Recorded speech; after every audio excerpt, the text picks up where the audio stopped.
Okay.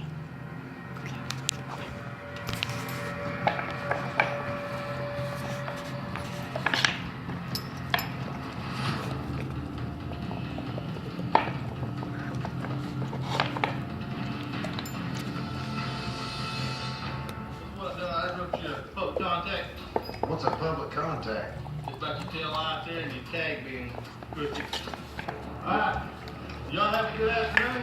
I see what y'all making with moonshine. I can buy you ticket. Alright. I'll see y'all later. Good afternoon, sir.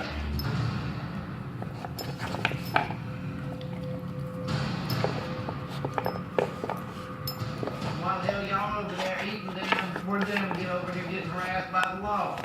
If they knew where our spot was, we'd be busted already. But then the other side of the break says, maybe they already know where our spot is, and they just waiting for us if they have some liquor coming out of